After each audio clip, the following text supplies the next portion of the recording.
Bonsoir à tous. À la une de ce journal, le cri de colère des femmes après leur mise à l'écart lors de la désignation des exécutifs régionaux dans les régions septentrionales et dans d'autres parties du Cameroun. Elles déplorent la non prise en compte du genre. Autre préoccupation que vous suivrez dans ce journal, c'est la levée de bouclier des conseillers régionaux UDC contre des manœuvres visant à les écarter des postes électifs au sein du Conseil régional de l'Ouest. Au lendemain de ces élections des exécutifs régionaux, quelle place pour les gouverneurs, préfets, sous-préfets, super-maires des villes au Cameroun? Vous suivrez des analystes évoquer le risque de conflit de compétences qui pourrait porter atteinte à l'action publique. C'est le dossier du 20h. Et dans l'escale internationale, un des candidats à l'élection présidentielle en Centrafrique appelle le peuple centrafricain à rester mobilisé pour participer au scrutin prévu le 27 décembre 2020. Un scrutin important et décisif dans la vie de cette nation centrafricaine déchirée par plusieurs années de guerre et des tentatives de coup d'État. Nous ferons le point dans la page internationale du 20h.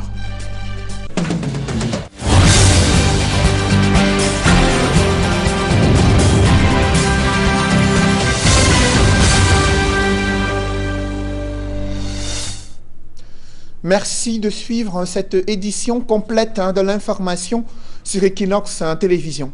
D'abord, cette indignation des femmes à l'extrême nord du Cameroun. Elles ont été mises à l'écart lors de la désignation du conseil régional de son bureau exécutif. Ne figurant nulle part, elles ont tenu à dénoncer la prédominance des hommes dans la gouvernance locale. Des précisions avec Amadou Daïrou, Dallas Kana et Julienne Berthe-Bissaille. Des femmes en colère à la session de plein droit consacrée à l'élection du bureau régional à l'extrême nord Cameroun.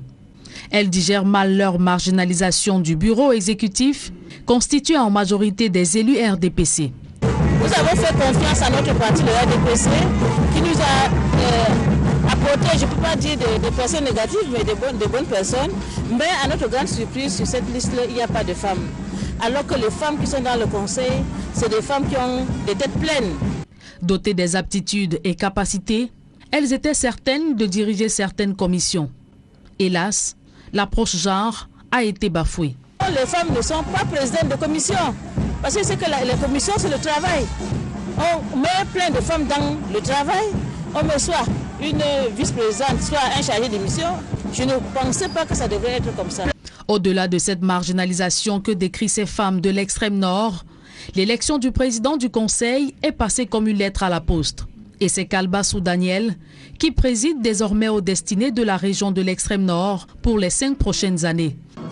L'extrême nord est dans une situation particulière en termes de pauvreté, en termes de sécurité, en termes de développement. Comme notre rôle en tant qu'exécutif du conseil régional est le développement économique et social. Le compte à rebours est lancé. Les populations de toute la région de l'extrême nord attendent les réalisations sur le terrain. Dans la région de l'Ouest, des conseillers régionaux UDC sont également en colère contre l'État du Cameroun et le RDPC alors qu'ils visaient la deuxième vice-présidence du conseil régional. C'est plutôt un chef traditionnel qui a été désigné en lieu et place des conseillers régionaux UDC selon les dispositions légales. Ils ont claqué la porte de la session plénière en dénonçant des manœuvres visant à les écarter et créer une crise politique dans la région de l'Ouest. Des précisions avec le Claire Tsakem. Dans la salle des arts de la communauté urbaine de Bafoussam, ce 22 décembre, se jouait le présent et l'avenir de la région de l'Ouest Cameroun. Le temps de la session de plein droit en vue de la recherche du profil idéal qui sera porté à la tête de cette instance que consacre la Constitution du Cameroun dans les textes liés à la décentralisation. En présence du gouverneur de la région de l'Ouest et sous la présidence du doyen d'âge, les élections du président, du premier vice-président, des questeurs et des secrétaires ont été faites. Docteurs une Hilaire Foka, contre toute attente, est celui sur qui le choix de ses pairs est porté. L'ex-maire de la commune de Bafoussam Ier présidera au destin du tout premier conseil de la région. Le message, c'est sans que chacun réfléchisse à ce qui peut être fait. Parce que là, nous n'avons pas un document où il est écrit, voilà ce qu'il faut faire. Nous devons concevoir une stratégie, un plan de développement de notre région. C'est pas que notre région n'était pas développée, notre région était déjà développée, assez bien développée. Mais il faut faire mieux. Ici, avec toutes les forces vives de cette région que nous devons nous retrouver pour concevoir quelque chose qui puisse nous propulser plus loin que ça. Mais très vite, les tensions vont exploser dans la procédure quand est venu le moment d'élire le second vice-président. L'Union démocratique du Cameroun, le deuxième parti au sein du Conseil dans la région de l'Ouest derrière le RDPC, sortira de sa réserve pour créer à la marginalisation. Les tentatives de médiation du gouverneur Awafanko Augustine, appuyé par l'émissaire, seront sans succès. Un candidat est proposé pour répondre au nom de l'UDC, mais très vite balayé du revers de la main par la délégation de l'UDC qui dit ne pas reconnaître le dit candidat. Vous voulez de l'harmonie dans la région, vous voulez un développement harmonieux, commencez par être juste. Nous ne pouvons pas accepter du n'importe quoi. RDPC a imposé un chef parce que ce chef-là, il a déstabilisé une famille et comme on veut que l'Union démocratique du Cameroun et que le NUN reste dans la division et comme aujourd'hui l'État est partisan, aujourd'hui nous avons les crises qui nous secouent dans tout le pays. Aujourd'hui on nous a renvoyés dans notre NUN avec notre problème. Qu'est-ce que vous voulez que nous fassions? Il y a des limites, mesdames et messieurs, mais nous restons dans notre posture de républicains. Et nous sommes très fiers parce que les 17 conseillers, on ne nous les a pas donnés. Nous les avons mérités. Et nos populations sont avec nous. Et c'est ce qui est essentiel pour nous. Mais les grincements de dents de l'UDC seront sans effet réel. C'est dans cette ambiance houleuse que Sa Majesté Mombet Vessa Ibrahim Dunoun sera finalement porté au poste de deuxième vice-président. Pour les 5 années d'exercice, le chef de file appelle à la Fédération des énergies pour relever les nombreux défis qui les attendent. Ils ont participé au vote du président, au vote du vice-président, mais après ils ont posé un autre problème qui était difficile à résoudre. Ils se sont retirés. On espère que c'est pour un petit bout de temps, hein. Ils reviendront par la suite. Je leur fais confiance, je sais quand même qu'ils tiennent au développement de notre région. Nous ferons tout pour les ramener avec nous. Nous ferons tout parce que pour développer l'Ouest, on n'a pas besoin de laisser quelqu'un en marche. On a besoin de toutes les forces vives de cette région. Et le NUN fait partie de cette région. Ça sera sans les autorités traditionnelles de la Ménois, dont la liste avait été recalée suite à une contestation de la communauté Mbo de Saint-Chou. Dans la région du Soleil Levant, il a été pourtant absent sur le front de la campagne pour le poste de président de conseil régional à l'Est. Pourtant, le très discret ex-délégué du gouvernement auprès de la communauté urbaine de Bertois a été investi à la surprise générale par le RDPC. À peine élu lors de la session plénière, le premier président du conseil régional connaît déjà ses priorités. Il entend atteindre les objectifs de développement pour la région de l'Ouest, de la région de l'Est, et il invite d'ores et déjà les autres candidats recalés à l'élection en interne à travailler ensemble pour le développement de la région de l'Est. D'autres précisions avec Benjamin Essam. Convivial à la résidence de Waman Bélé Alphonse, au quartier Kanou à Bertois. Après l'euphorie d'une élection passée comme une lettre à la poste, le président du conseil régional vient d'achever une réunion de prise de contact avec quelques membres de son bureau. Il faudrait déjà me trouver des locaux. Il faudrait pouvoir organiser la structure. Il faudrait pouvoir organiser tout le personnel avant d'engager le travail. Maintenant, quand il faudra commencer le travail véritablement, il faut arriver à faire un diagnostic des problèmes que nous connaissons plus ou moins à l'Est, mais maintenant nous faisons un diagnostic participatif avec tous les conseillers régionaux. C'est donc parti pour un nouveau challenge pour l'ex-délégué du gouvernement auprès de la communauté urbaine de Bertois, natif de Ndoumbé, vers l'État dans le département du Lomé-Djerem. Avec ses pairs, l'ingénieur agronome de 60 ans, ancien PCA de l'Observatoire national de l'environnement, entend y aller méthodiquement. Il faut éviter aussi de devoir tout embrasser à la fois pour ne finalement rien faire et qui trop embrasse être mal-être. Donc, nous avons donc des priorités par rapport à l'établissement de ces diagnostics et l'établissement des priorités. Et c'est quand nous aurons établi ces priorités, de commun accord, il faut le savoir. Ce n'est pas l'affaire du président seul que je suis, mais c'est l'affaire de tout le conseil, ou tout au moins du bureau que je dirige. Originaire de l'arrondissement de Mandjou, Ouamman Bélé Alphonse devra compter sur une équipe soudée, constituée aussi des candidats à la candidature. Nous avons respecté les choix de la hiérarchie politique et nous sommes très heureux que le choix se soit porté sur la personnalité de M. Ouamman, avec qui nous avons toujours fonctionné depuis l'université. Une personnalité vraiment pondérée, tolérante et vraiment fédératrice. Tout ce que nous avons pu dire pendant la campagne, nous sommes amenés à le fédérer pour le bonheur de la région de l'Est. Donc très satisfait. La preuve, vous voyez qu'on n'a pas attendu 24 heures, nous avons déjà commencé une séance de travail. Reste à présent que le maçon soit jugé au pied du mur. C'est le seul conseil régional aux couleurs d'une formation politique autre que celle du RDPC, conseil régional de l'Adamawa, qui est aux couleurs de l'UNDP. Son président est le docteur Mohamedou Dewa, et parmi ses secrétaires figure l'un des Lamido dans la région de l'Adamawa. Quels seront ses principaux chantiers à venir? Explication avec Jean-Blaise Noupéé et Jean-Paul Chouniat. Baptisé Château d'eau du Cameroun, l'Adamawa est la seule région rescapée à avoir pu déverser toutes ses eaux sur les flammes ardentes du parti au pouvoir, le RDPC, aux élections régionales du 6 décembre dernier. Ici, c'est l'Union nationale pour le progrès et la démocratie de Bello Bouba Maïgari qui trône sur le conseil régional de l'Adamawa, avec comme président le docteur Mohamedou Dewa, élu à la session de plein droit du 22 décembre. L'heureux élu, au nom de tout le conseil, s'engage à travailler pour le développement de l'Adamawa. La décentralisation, c'est une chance pour la région d'Adamawa. C'est une grosse chance parce que c'est une région qui a beaucoup d'insuffisances sur tous les plans. L'éducation de la jeune fille et l'émancipation de la femme sont parmi ces chantiers prioritaires. Nous allons commencer à mettre l'accent sur l'éducation des jeunes filles et la formation professionnelle. Et puis on va penser au problème des infrastructures. De même, le nouveau président du conseil régional et ses vices se donne 5 ans pour soigner les mauvaises routes de toute l'Adamawa. L'Adamawa est l'une des régions qui n'ont pas de route entre deux départements qu'on ne peut pas joindre.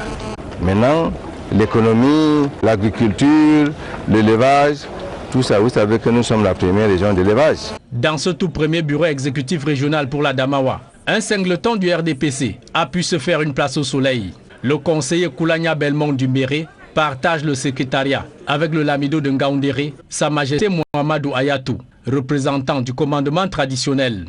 Si les ressortissants des 4 départements, à savoir le Mbéré, le Mayo-Bagno, la Vina et le Faro et Deyo figurent dans ce conseil, seule fausse note, aucune femme au bureau régional de l'Adamawa.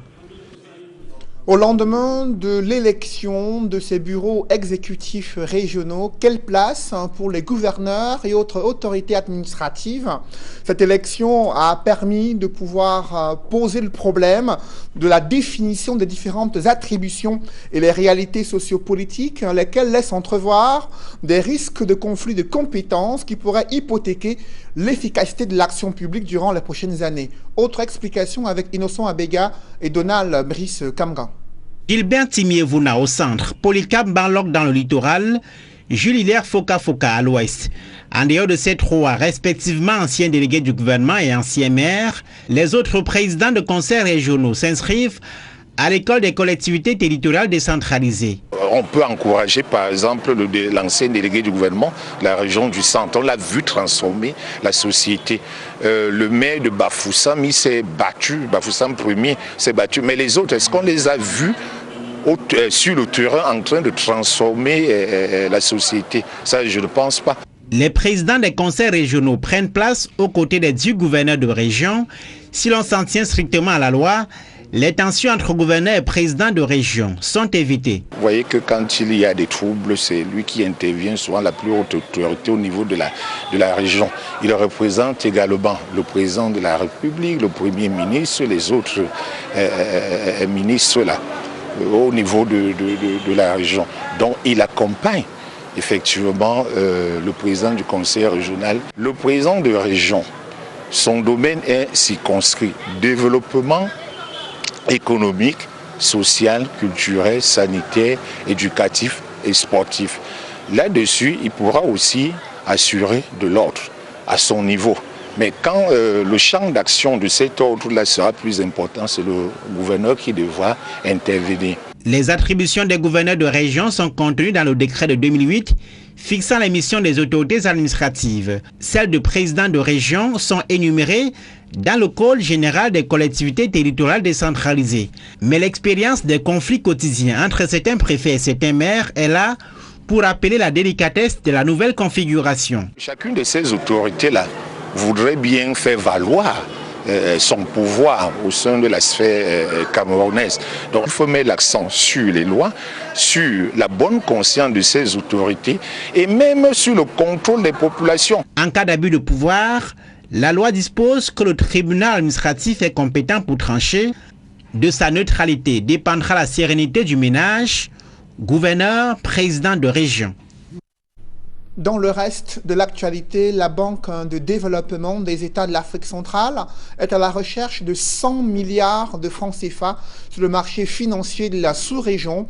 Son président et le staff se sont rendus à Douala afin de pouvoir solliciter la participation, la souscription des Camerounais et autres opérateurs économiques. Ce montant sollicité permettra de financer des projets des secteurs privés et publics avec les ressources adaptées en termes de maturité et différées. Ils permettront de financer la mise en œuvre des projets intégrateurs prioritaires du programme économique et régional de la CEMAC. Au nombre des acteurs qui seront impactés, il y a les secteurs de l'éducation, des services, du tourisme, l'agro-industrie, l'agro-pastoral, le secteur des finances publiques, la santé, le transport et les télécommunications. Le président de la BDAC, Fortunato Ofambo Chama, a également rappelé l'opportunité pour les investisseurs de placer leurs ressources financières dans une institution de référence. Il a invité toutes les personnes morales et physiques à venir souscrire à l'emprunt obligataire tout en rassurant sur la bonne gouvernance et les réformes menées pour rendre cette banque viable dans la sous-région Afrique centrale. À présent, je vous invite à suivre le président de la BDAC. Nous disons aujourd'hui que la BDAC a ciblé les zones d'intervention prioritaires, l'agriculture, l'agro-industrie pour transformer nos produits, nos matières premières, la petite et moyenne industrie, la pêche, l'élevage. Tout ça, ce sont des secteurs. Comment aujourd'hui pour manger une bonne viande? La viande doit venir du Brésil, alors que le Cameroun, le Tchad et tout ça sont producteurs d'élevage. Pourquoi on ne peut pas manger la viande du Cameroun qui est élevée en bio, qui mange des herbes et qu'on n'injecte pas de produits chimiques? Donc c'est tout ça, ce sont des paradigmes que nous devons dire non. Il faut que nous réfléchissions pour faire quelque chose pour que notre sous-région avance. Voilà ce qui pousse la BDAC à prendre cette approche maintenant. À quelques heures du réveillon de Noël, avez-vous déjà une idée du repas spécial prévu pour la fête de Noël? De nombreux Camerounais estiment que ce sera un jour ordinaire. Ils n'ont pas toujours les moyens pour offrir un repas spécial aux enfants. Très peu ont fait déjà le marché des vivres faits et autres ingrédients indispensables pour concocter des mets très sollicités et très enviés par les enfants. Nos reporters se sont rendus dans de nombreuses familles dans la capitale économique du Cameroun. Voici le reportage, c'est signé Isabelle Carole Zopet. Dans la famille Tchounté, à Bonabéry, dans la ville de Douala, la fête de Noël pourra être célébrée comme un jour ordinaire. Jusqu'ici, Dame Tchounté n'a encore rien à prêter comme décoration et repas pour la famille. Vous voyez, la maison est tellement vide, même la décoration il n'y en a pas. Même la peau de fleurs, rien d'autre. Comme vous voyez, vraiment, c'est vraiment difficile pour nous. Parce qu'en ce moment-là, nous sommes aujourd'hui le 23, au moins sa décoration devait être déjà là. Comme vous voyez, il n'y a pas la décoration, donc ça veut dire que c'est vraiment difficile. C'est vraiment difficile. Pourtant, en pareille période, dans les années antérieures, la famille avait déjà fait tous ses achats des fêtes. Aujourd'hui, faute de moyens financiers, les Tchounté vont se contenter du peu qu'ils ont. Voici tout mon espoir pour les fêtes de fin d'année. Parce qu'actuellement, je n'ai même pas 5 francs. Je compte au moins chercher, même si c'est le poisson fumé, pour malaxer cette banane pour que les enfants puissent manger. Tout cela à cause du Covid-19 qui m'a mis dans une situation où, si ce n'était pas la force de l'amour dans mon foyer, peut-être ma femme serait partie à cette période. Comme dans la famille Tchounté, ce sera le même scénario chez les Bélinguines. La période des belles fêtes reste désormais un lointain souvenir. Avant, chaque année, je tuais un porc. Bon, maintenant que les temps sont devenus durs, j'achète en kilos. Présentement, je n'ai pas l'argent pour la décoration. L'argent, là, je peux faire que les enfants mangent et ceux qui viendront. Chez les Tchounté, comme chez les Bélinguines et bien d'autres familles à Douala et même à travers le pays, ce sera une fête de Noël, juste de nom. Une ambiance différente qui est observée dans les lieux de culte à la veille du réveillon de Noël. Des enfants se mobilisent pour les représentations théâtrales de la traditionnelle scène de la nativité dans les églises traditionnelles. C'est aussi le nettoyage et la mobilisation des différents ministres du culte pour préparer l'évangile et l'arrivée du Fils du Seigneur Jésus-Christ. Des précisions avec François Dikoumet et Cédric Ndjing. Plus que 48 heures et la cloche du réveillon de Noël retentira. Si dans les marchés de la ville de Douala, c'est déjà la cohue, dans les lieux de culte, on s'active autant que possible. Comme ici à la Baptist Church d'Aqua, où Madame Berthe dirige les dernières répétitions d'une main de fer. Tout doit être prêt pour demain. La répétition se passe assez bien. Les enfants essayent de faire le maximum et de donner le meilleur d'eux-mêmes. Nous parlons de la création, de l'annonciation du petit Jésus, de la naissance de notre Seigneur Jésus, et nous allons parler de la vie de Jésus. Les récits sont prêts, mais les sketchs, je constate qu'ils gadinent encore un peu. Si ici, l'on a plutôt opté pour les chants religieux en dialecte,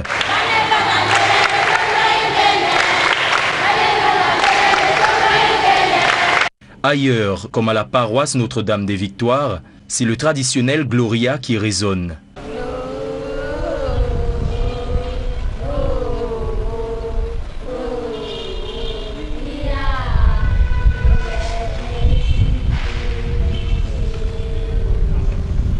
Si toute la petite troupe s'en donne à cœur joie dans l'exercice du chant et de la danse, au niveau de la représentation de la scène de la Nativité, on tâtonne encore, mais pas de quoi démonter les plus téméraires. Ça fait un peu peur parce qu'il y aura plein de gens, mais bon, ça va aller. Je serai prêt pour demain parce que je connais il y a un peu d'instrument à Douala et peut-être ça va aller plus vite. Il y aura les danses, il y aura les chansons, les chants et la chorale et les interprétations que nous allons faire. Alléluia, Alléluia.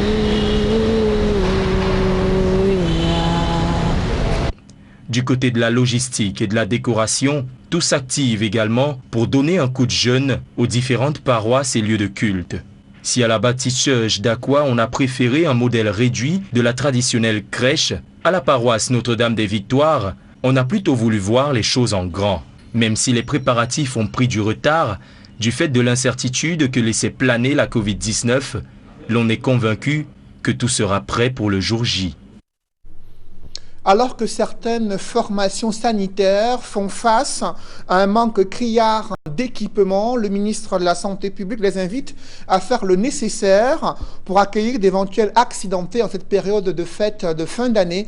Manaouda Malachi a visité quelques hôpitaux à Yaoundé et ses environs. Compte rendu, Élisée Bogba et Aïk Cyril. Annoncé au départ comme une visite inopinée, la descente sur le terrain du ministre de la Santé publique sert finalement à galvaniser le personnel soignant fortement sollicités en cette période de fête de fin d'année. Nous sommes à une période assez délicate de l'année. Nous sommes en fin d'année. Les festivités charrient souvent un certain nombre d'incidents. Et donc nous savons que le personnel de santé va être sollicité, sinon sursollicité pendant ces périodes-là. Donc nous venons leur dire toute notre proximité, les motivations que nous pouvons apporter pour que ce personnel soit déterminé à pouvoir faire face à cette période-là. Manaouda Malachi parcourt les hôpitaux de Mbalmayo, Ngalan, Odja et autres. Il veut voir si les formations sanitaires ont pris des mesures pour accueillir d'éventuels accidentés. Nous rassurer que les services, et notamment le service d'urgence de l'hôpital, a un dispositif spécifique pour pouvoir prendre en charge des incidents le moment venu. Dans son périple, le ministre de la Santé publique échange avec les responsables des formations sanitaires. Il visite des services spécifiques, à l'instar de la pharmacie et des urgences. Au centre de santé intégré de Ngalan, le constat est amer. Les bâtiments sont vétustes, les équipements inappropriés. À Ngalan, comme dans plusieurs autres hôpitaux, le MinSanté fait la promesse de renforcer le plateau technique. Nous avons promis, n'est-ce pas, un certain nombre d'équipements qui peuvent être récupérés dès demain, parce que nous les avons, pour parer, n'est-ce pas, au plus pressé et faire face aux priorités du moment, le temps que nous déployons notre stratégie, notre plan pour pouvoir relever les plateaux techniques de nos formations sanitaires. Alors que les carillons de la fête sonnent, le ministre de la Santé publique invite les formations sanitaires à se mettre sur leur garde afin de parer au plus pressé. Mais le problème, c'est la mauvaise qualité des plateaux techniques. Dans ce chapitre santé, la présidence de la République veut voir clair dans la gestion des fonds débloqués dans le cadre de la lutte contre la propagation du Covid-19. Selon une correspondance attribuée au ministre d'État, secrétaire général de la présidence de la République, il s'agit d'un audit des fonds Covid-19 dans le cadre d'une mission spéciale confiée au ministère chargé du contrôle supérieur de l'État. Pour mener à bien cette mission, une dotation de 32 555 000 francs CFA est sollicitée auprès du ministre des Finances. À cette dotation s'ajoutent d'autres frais inhérents à un autre audit des fonds Covid-19 débloqués au ministère de la Recherche scientifique. Selon la correspondance, les frais sollicités s'élèvent à 27 500 000 francs CFA. Cependant, les autorités camerounaises n'ont ni confirmé ni infirmé les nouvelles contenues dans ces différentes correspondances. Toujours est-il que la gestion du Covid-19 fait l'objet d'un suivi particulier de la part du député Jean-Michel Nitieux. Il vient d'opposer une fin de non-recevoir à l'invitation du ministre de la Santé publique portant sur une réunion d'évaluation de la riposte sanitaire prévue le 28 décembre 2020. Le parlementaire fait savoir au ministre que l'évaluation épidémiologique et clinique de la crise sanitaire relève de la compétence des médecins. En tant que député, sa préoccupation essentielle porte sur la gestion des fonds du Covid-19 mis à la disposition du ministère de la Santé publique, à savoir plus de 50 milliards de francs CFA. Dans sa correspondance, le député SDF Jean-Michel Nitieux invite plutôt le ministre de la Santé publique à discuter avec les parlementaires lors d'une session de l'Assemblée nationale pour échanger sur les soupçons de prise illégale d'intérêt, soupçons de corruption et soupçons de détournement de deniers publics dans le cadre de la gestion du Covid-19. Le député Jean-Michel Nitieux qui décline l'invitation du ministre de la Santé publique pour une réunion d'évaluation de la crise sanitaire prévue initialement le lundi 28 décembre 2020. Dans l'escale internationale, l'Union africaine, préoccupée par l'évolution de la situation sociopolitique en Centrafrique, le représentant de l'Union africaine en Centrafrique a rencontré le président de l'Assemblée nationale centrafricaine et une délégation de parlementaires afin de discuter sur l'état d'esprit des Centrafricains, le climat sociopolitique dans ce pays d'Afrique centrale, et toutes les autorités centrafricaines africaine et les représentants de l'Union africaine sont convenus du maintien du calendrier électoral et la nécessité de la paix dans ce pays d'Afrique centrale afin que le processus électoral parvienne à son terme. À présent, je vous invite à suivre le président de l'Assemblée nationale en Centrafrique, Laurent Ngon Mbaba, et le représentant pour l'Union africaine en RCA. Il n'est pas opportun aujourd'hui, pendant que le pays a tourné la page des violences, au moment où le pays a opté pour le renforcement de la démocratie, que nous ne pourrons pas aller à rompre le processus électoral par des violences, soit par la tentative de coup d'État, mais il faut donner l'occasion aux Centrafricains de choisir son propre président. Une rencontre qui a été sollicitée par l'honorable président de l'Assemblée nationale, qui a souhaité rencontrer le G5, comme vous le savez, qui est constitué par les Nations Unies, l'Union africaine, l'Union européenne, la France, les États-Unis, la Russie, la Chine, la Banque mondiale et l'Union européenne. Voilà. Donc, la toile de fond, c'était de s'enquérir sur toutes les mesures qui ont été prises par la communauté internationale et spécifiquement par la MINUSCA par rapport à la sécurisation des élections, par rapport à la situation sécuritaire et tout le reste. Donc, c'était ça vraiment la toile de fond de la rencontre. Quel est le regard des candidats à l'élection présidentielle en Centrafrique sur les troubles et les velléités d'insécurité dans l'arrière-pays? Je vous invite à suivre Catherine Samba Panza.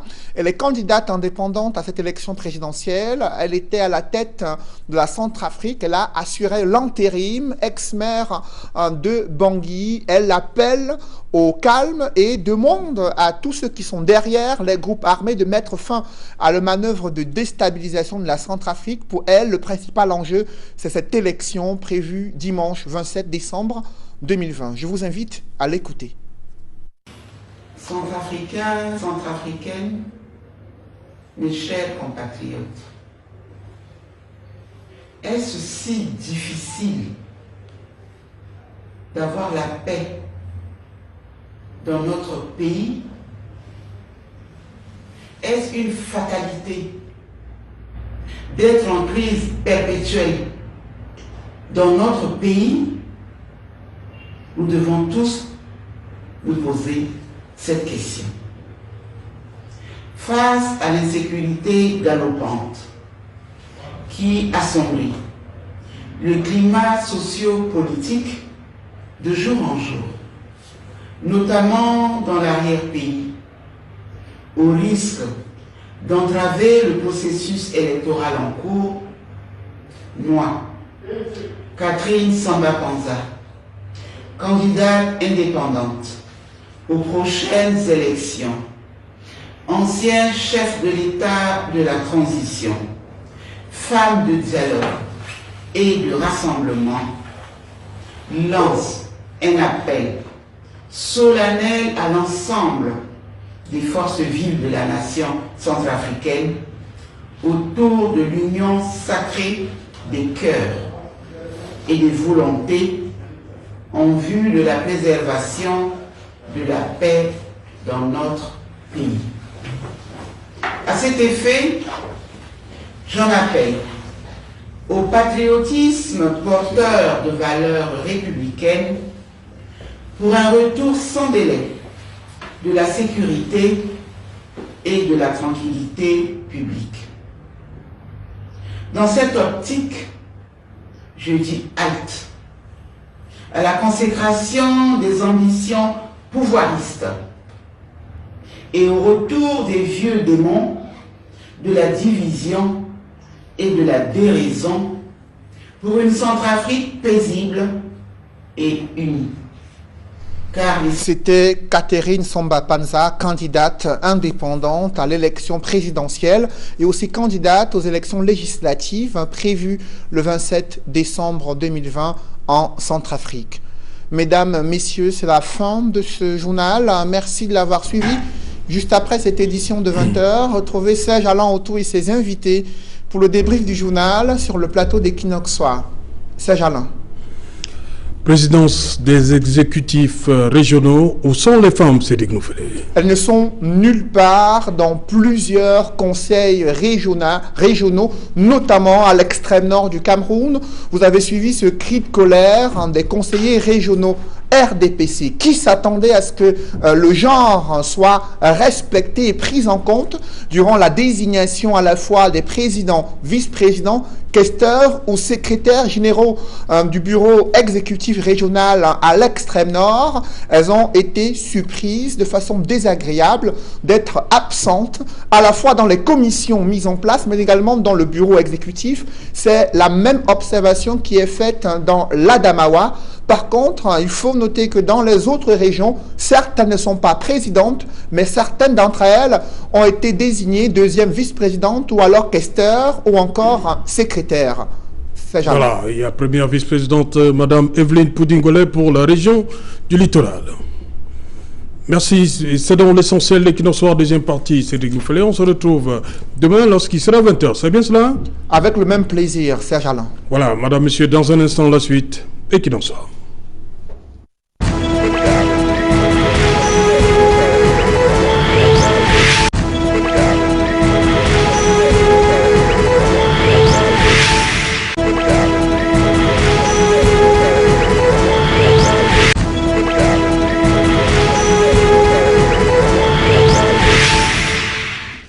Retour sur le plateau Equinox Soir, deuxième partie, c'est le débrief du journal, toujours en compagnie de Ba Akwen Nadia du PCRN, Sylvanus Mutaga du mouvement